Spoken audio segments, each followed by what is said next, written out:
So when it comes to storage, there are different mechanisms that we can use to allocate files, right, and store them physically inside the secondary storage. So the three basic types of allocation, space allocation, are contiguous allocation, linked allocation, and index allocation. So we will discuss about each of these methods one by one. So contiguous allocation, each file will have a given contiguous space, right? So a file may not be directly copied into a single block, right? So that means there will be multiple blocks required, right, to store a particular file.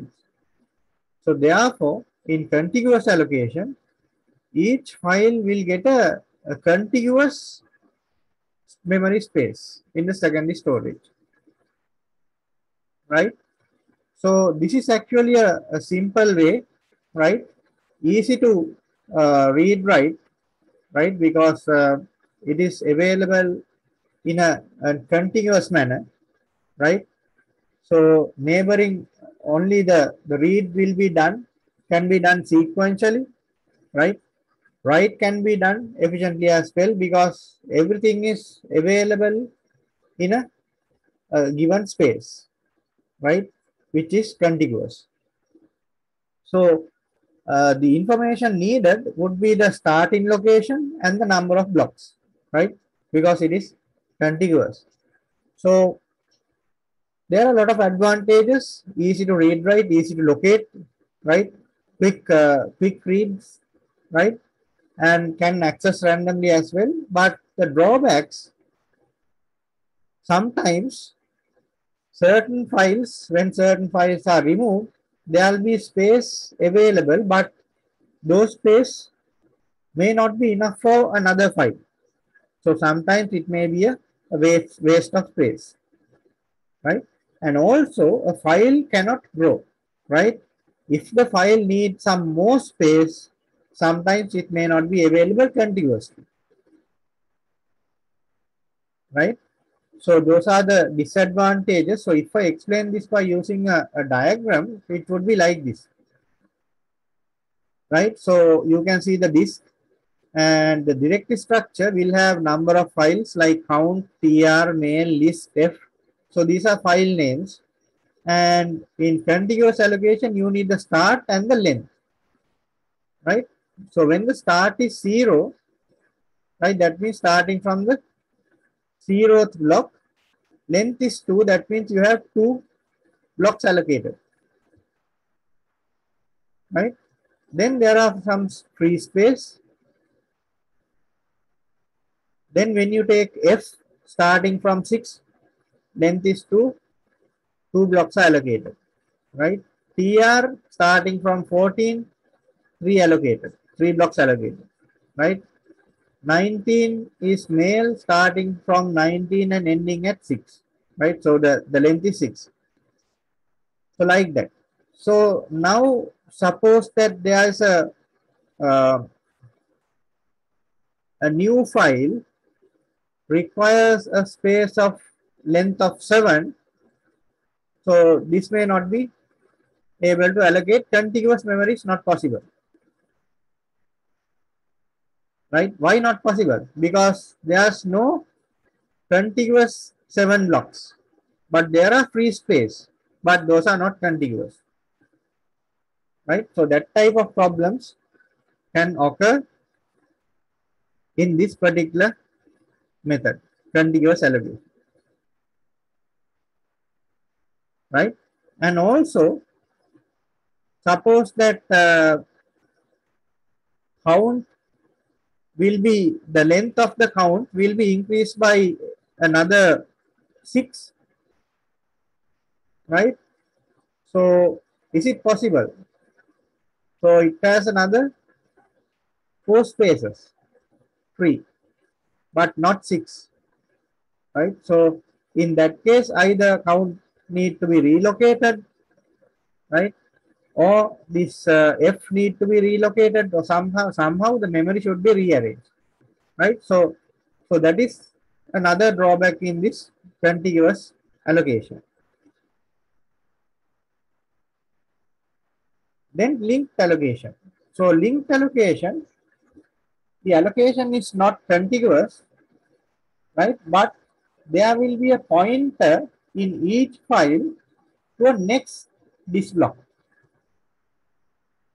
for that particular file, right? So each file will have a pointer to the next disk block of the file, the data belongs to that particular file, right? So in a diagram, we can show like this. A file called Jeep starting from 9,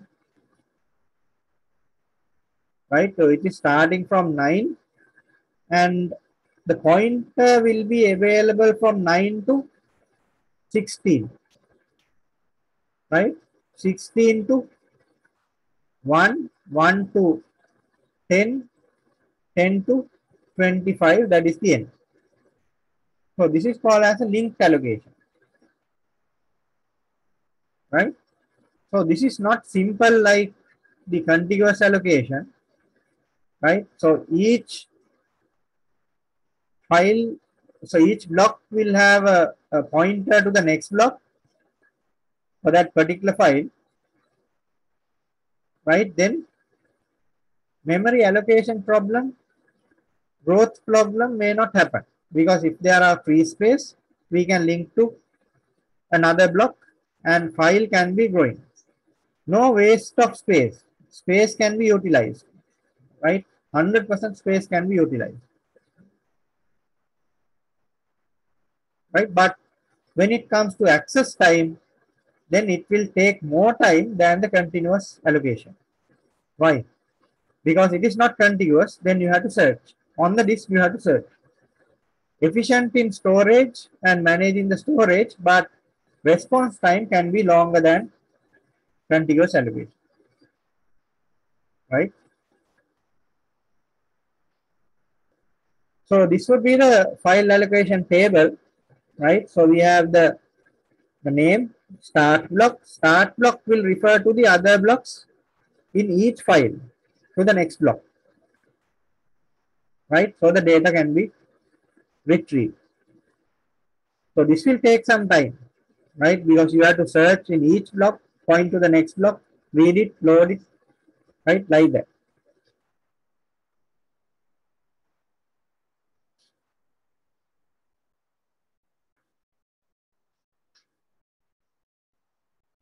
Right. Then index allocation. So in index allocation, it will bring all the pointers to one index block.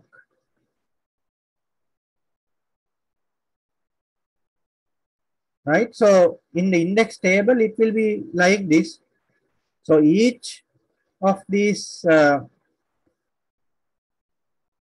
files in each block will be pointed into index block.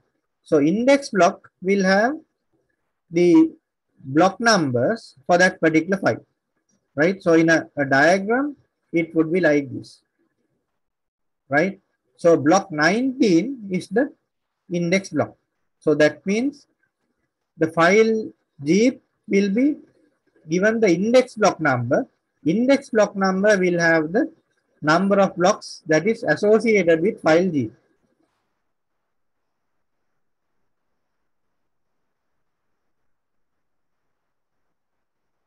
Right? So this is so sometimes this can be faster than the uh, linked allocation because there's an index,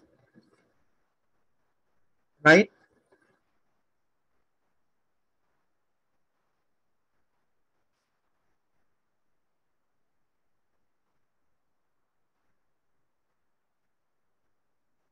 Right? So access of each of these blocks will be referred through the index block and can be retrieved, right?